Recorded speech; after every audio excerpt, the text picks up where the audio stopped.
তো কি অবস্থা সবার, সবাইকে হচ্ছে কাশফুলের ফিল দেওয়ার জন্য নিয়ে আসছি। মূল কথা কিন্তু এইটা না। আমার যারা সাবস্ক্রাইবার আছেন অনেকেই চিন্তা করেন জ্ঞানীভাই হচ্ছে ভিভো হেটার্স। আসলে জিনিসটা কিন্তু এমন না। আমি আসলে ভিভোর প্রশংসা করতে চাই, বাট তারা আসলে নিতে পারে না। বাট অনেক দিন পরে ভিভোর একটা স্মার্টফোন পাইছি যেটা নিয়ে আপনাদের সাথে অনেকগুলো কথাবার্তা বলা যাবে। ইয়েস, এটা হচ্ছে ভিভোর Y17S। এটাতে যা যা প্যাক করা হয়েছে ভিভো লাভারদের জন্য এটা হচ্ছে সেরা কনফিগারেশন। বাট ভিভো হচ্ছে ক্রস কাটিং করবে না, এইটা কি হইতে পারে? এই ফোনটাতে হচ্ছে কিছু কিছু ক্রস কাটিং আছে, যেটা হচ্ছে এই ফোনের ভালো দিক খারাপ দিক সবগুলো হচ্ছে আপনাদেরকে মিক্স করে খাওয়াই দিব। তাই ভিডিওটা ফুল দেখবেন, অ্যান্ড যদি ভালো লাগে অবশ্যই সাবস্ক্রাইব করে নোটিফিকেশন বেল ওপেন করে রাখবেন। এই ফোনটি আমাদেরকে স্পন্সর করেছে এসকে টেলিকম। তাদের শপে আপনারা ভিভোর সকল স্মার্টফোন পেয়ে যাবেন, অ্যান্ড এই ফোনটি যদি তাদের কাছ থেকে পারচেস করেন আমার চ্যানেলে সাবস্ক্রাইবার হয়ে থাকলে স্পেশাল ডিসকাউন্ট অ্যান্ড আলাদা করে গিফটও পেয়ে যাবেন। চলেন ডিজাইন পার্ট থেকে সুন্দর করে বলি। ভিভোর কথা হলো চেহারা সুন্দর করে মেকআপ মেরে ছেড়ে দিব, পছন্দ না করে যাবি কোথায়, মজা করলাম। এইটার যে ডিজাইন এটা সত্যিকার অর্থেই সুন্দর ছিল, যদিও প্লাস্টিক বিল্ড, বাট এইটার উপরে এই যে ফ্রস্টেড টাইপের ফিনিশ দেওয়া হয়েছে যার জন্য এটাতে ফিঙ্গার ক্যাচ করে না, আর এটাতে দাগও পড়ে না। অ্যান্ড এটা প্রমাণ করার জন্য গরিবের R15 চাবি দিয়ে একটু ঘষা দিয়ে দেখলাম এটাতে সত্যিকার অর্থেই দাগ পড়ে না, অ্যান্ড এটা ধরে অনেকটা প্রিমিয়াম একটা ফিল দেয়। অ্যান্ড এইটার যে ক্যামেরা মডিউল, এটার পাশে যে সার্কুলার শেপের একটা রিং দেখতেছেন, এটা হচ্ছে আলোতে গেলে আয়নার মতো চিকচিক করে, অ্যান্ড এটা দেখতে ভালোই লাগে। আর এর সাইডে ব্যবহার করা হয়েছে সাইড মাউন্টেড ফিঙ্গারপ্রিন্ট, যেটা অ্যাকুরেট তবে কিছুটা অ্যানিমেশন ডিলে খেয়াল করেছি। আর এই ফোনটা হাতে নেওয়ার পর এতটা ওয়েট ফিল হয় না। আর এর বড় কারণ হচ্ছে এইটার থিকনেস হচ্ছে 8.1 মিলিমিটার, আর এর ওয়েট হচ্ছে 186 গ্রাম, যেটা 5000 অনুযায়ী যথেষ্ট light weight and handy feel দেয়। মানে লং টাইম ব্যবহার করেও এতটা প্যারা খায় নাই, বাট সাইজে কিছুটা বড়, যার জন্য যাদের হাত ছোট তাদের ব্যবহার করতে কিছুটা প্রবলেম হবে। তাছাড়া এটা দিয়ে আপনারা দুটি সিমের পাশাপাশি মেমোরি এক্সপ্যান্ড করতে পারবেন আপ টু 512 জিবি পর্যন্ত। অ্যান্ড এইখানে সিঙ্গেল স্পিকার দেওয়া হয়েছে, যেটা সাউন্ড কোয়ালিটি ঠিকঠাকই ছিল, বাট ফুল সাউন্ডে যখন গান শুনবেন তখন কিছুটা ডিস্টরশন খেয়াল করবেন। তাছাড়া যাবতীয় পোর্টস অ্যান্ড বাটন যেমন হচ্ছে 3.5 মিলিমিটার হেডফোন জ্যাক অ্যাভেলেবেল আছে। এই ফোনের সব থেকে বড় হতবাগা অংশ হচ্ছে ডিসপ্লে, কেননা এইটাতে ব্যবহার করা হয়েছে 6.56 ইঞ্চের একটি IPS HD+ ডিসপ্লে, যার PPI হচ্ছে 269 PPI। আর এখানে বিশেপের একটা নচ ডিসপ্লে ব্যবহার করা হয়েছে।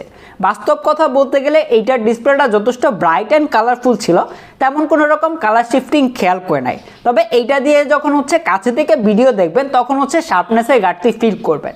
অ্যান্ড এখানে সব থেকে বড় যে প্রবলেমটা ফেস করেছি সেটা হচ্ছে এইটা দিয়ে যখন আপনারা 4K ভিডিও দেখবেন তখন হচ্ছে এটা ফ্রেম স্কিপ করে, মানে হচ্ছে আটকে যাচ্ছিল এরকম টাইপের। অ্যান্ড এখানে রেগুলার 60 হার্জের একটা প্যানেল ব্যবহার করা হয়েছে, যার জন্য day to day multitasking social media browsing যখন করবেন তখন কিছুটা লেটেন্সি খেয়াল করবেন। অ্যান্ড এখানে 90 হার্জ দিয়ে দিলে আরেকটু ভালো হইতো।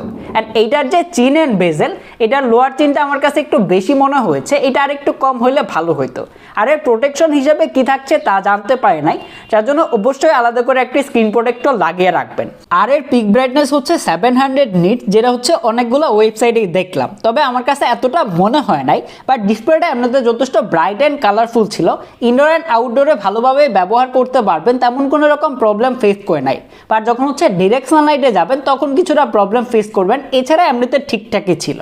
তো চলেন ক্যামেরা নিয়ে একটু বকবক করি। এই ফোনটার রেয়ারে থাকছে ডুয়েল ক্যামেরা সেটআপ, যার মেইন ক্যামেরাটি হচ্ছে 50 মেগাপিক্সেলের মেইন সেন্সর, আর একটা হচ্ছে 2 মেগাপিক্সেলের ডেপথ সেন্সর। আর এর ফ্রন্টে আসলেই পাচ্ছেন 5 মেগাপিক্সেলের সেলফি ক্যামেরা। অ্যান্ড এইটা দিয়ে আপনারা 1080p 30 fps এ ভিডিও রেকর্ড করতে পারবেন। তো যদি এর পিকচারগুলো নিয়ে বলতে হয় তাহলে 16,000 টাকা প্রাইস পয়েন্টে ঠিকঠাকই মনে হয়েছে। অ্যান্ড ভিভোর যে কালার মানে একটু ব্রাইট করে দেয়, এটা হচ্ছে এইটাতেও আছে, তবে এটা হচ্ছে আপুদের জন্য ভালো লাগবে, কেননা সবাই হচ্ছে যে নিজেকে একটু সুন্দর দেখতে চায়।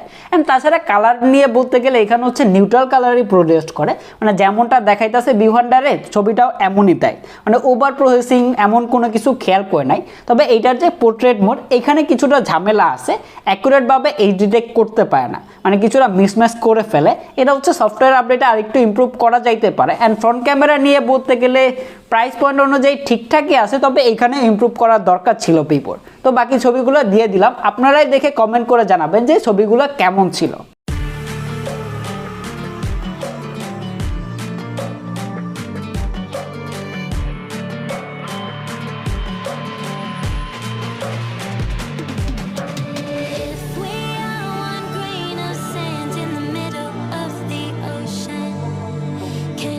Try to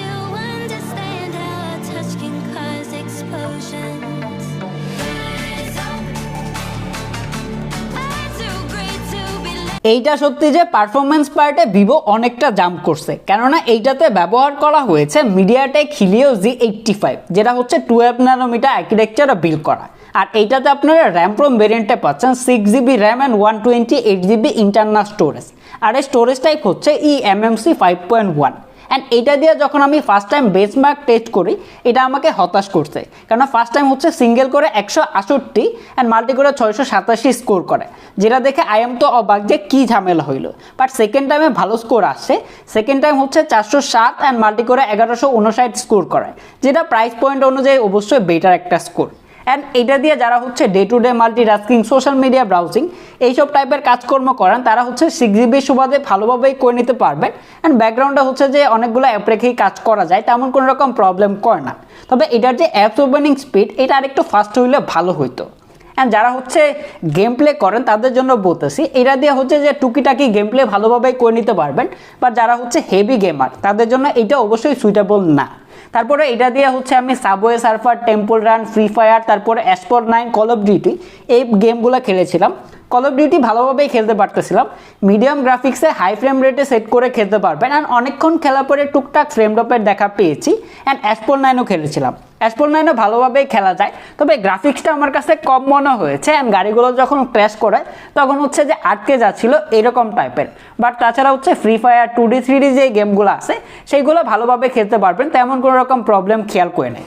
আর এর অপারেটিং সিস্টেমে থাকছে Android 13 out of the box FantasOS 13। FantasOS 13 নিয়ে বলতে গেলে এইটা একটা সময় ক্লিন অ্যান্ড ব্লুটওয়্যার ফ্রি ছিল, বাট এখানে হচ্ছে যে প্রি ইনস্টল অ্যাপের অভাব নাই। ইভেন হচ্ছে হট অ্যাপ, হট গেম এগুলো রিকমেন্ড করতেছে। আপনারা প্রাইস কমাইতে চান সেইটা ঠিক আছে, বাট হট গেম রিকমেন্ড করা এইটা কি ভালো দিক? যাদের ঘরে বাচ্চা কাচ্চা আছে তাদের জন্য এটা অবশ্যই একটা হার্মফুল। তাছাড়া day to day multitasking, social media ব্রাউজিংয়ে তেমন কোনো ল্যাগ বা হিকাপের দেখা পায় নাই, অ্যাডও আসে না। সফটওয়্যার আপডেট নিয়ে ভিভো হচ্ছে সফটওয়্যার আপডেট দেয়, এই নিয়ে চিন্তার কোনো কারণ নাই।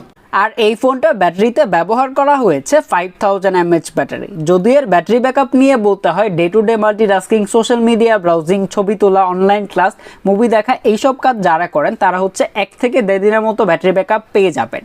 বাট যারা হচ্ছে হেভি মাল্টিটাস্কিং করেন, গেম প্লে করেন, তারা হচ্ছে একটানা গেম প্লে করলে 6.5 থেকে 7 ঘন্টার মতো স্ক্রিন অন টাইম পাবেন। তাছাড়া অন্যান্য কাজ করলে 8 থেকে 8.5 ঘন্টার মতো স্ক্রিন অন টাইম পাবেন। অ্যান্ড এটার বক্সে দেওয়া হয়েছে 18 ওয়াটের একটা চার্জার, যেটা দিয়ে এই ফোনটা 0 to 100% হইতে 2 ঘন্টা 20 থেকে 30 মিনিটের মতো সময় নেয়। তো এখন যদি এই ফোনটার ভালো খারাপ নিয়ে বলতে হয়, তাহলে 16,000 টাকা প্রাইস পয়েন্টে এই ফোনটাতে ভিভো যা যা দিয়েছে এগুলো আসলে খারাপ বলা চলে না। কেননা এর আগে তারা হচ্ছে যে 16,000 টাকায় 4GB 64GB দিয়েছিল, এখানে হচ্ছে 6128। এর পাশাপাশি হচ্ছে যে মিডিয়াটেক হিলিও Z85 অ্যান্ড ডিজাইনটাও যথেষ্ট ভালো ছিল। তবে এইখানে ক্রস কাটিংয়ের মাঝে হচ্ছে আমার কাছে এটার ডিসপ্লেটাই মনে হয়েছে। এখানে যদি 90 হার্জের হাই রিফ্রেশ রেট দিয়ে দিত তাহলে আর কিছু বলার ছিল না। অ্যান্ড যারা হচ্ছে ভিভো লাভার আছেন, অন্যান্যবার বলতাম যে অন্য কোনো স্মার্টফোন দেখে নেন। অ্যান্ড আমার মনে হয় যে এইবার ভিভো হচ্ছে আপনারা নিতে পারেন, কেননা 16,000 টাকায় একটা স্টেবল পছন্দ এইটা আপনাদের জন্য।